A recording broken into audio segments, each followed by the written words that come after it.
Namo Buddhaya. Welcome and welcome back to another video. Couple of weeks ago, we posted this video right here about self-love. Let's take a look at it first. Remember, the more you love yourself, the more selfless you become. Do not confuse self-love with selfishness. Namo Buddhaya. So, a lot of you have been asking in the comment section, what is the difference between self-love and selfishness? So from today's video, we're going to be discussing about how to differentiate the self-love from selfishness.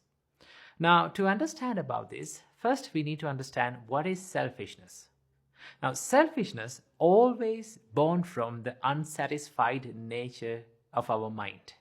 That means we are not satisfied with ourselves, and we are not satisfied with other people.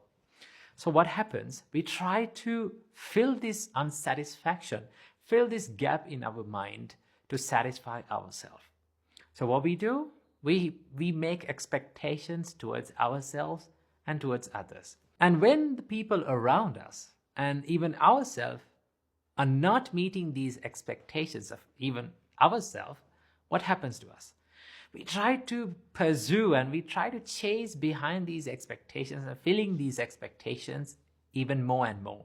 And these things, these chasings go beyond the limits. So what happens? A person becomes more selfish, only thinking about his own happiness, his own pleasure, and his own advantage. He doesn't start to think about the other people's happiness. So this is selfishness. So we need to understand that selfishness is always born from unsatisfied nature of our mind. But in the other hand, self-love is always born from compassion, understanding, and acceptance. Now, when you understand who you are, and when you accept who you are, then you become more compassionate towards yourself. Then you know who you are and what you can do. Starting from that, you start to develop yourself more and more. You give a good time to heal, you give a good time to develop your inner qualities, and you become more patient toward yourself. And also, when you develop the patience, you become more patient towards other people. You all know that not every person around you can live up to 100% expectations of yourself. So we need to understand that. When you understand this, the nature of yourself and the nature of other people, then you become more compassionate. And then you become more selfless. You become more generous because you know how it feels like to go through sufferings. You also know how it feels like to go through painful periods in time. So when you do that, when you develop that patience and compassion, you become more self-loving person. Okay, so that is why we need to understand that self-love is always born from compassion, understanding, and acceptance. We don't deny who we are. We don't try to reject who we are. We become more understanding and more accepting towards ourselves. When we become more accepting towards ourselves, we become more content with who we are and become happy with who we are. And one of the greatest qualities that we develop through this is the gratitude.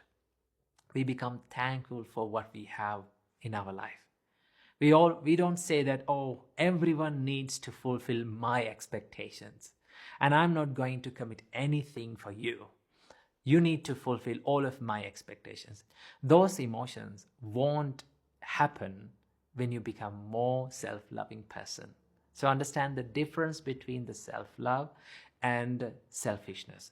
The Buddha said, if you love yourself, you have to guard your mind from evil things, evil thoughts like jealousy, hatred, aversion, and envy.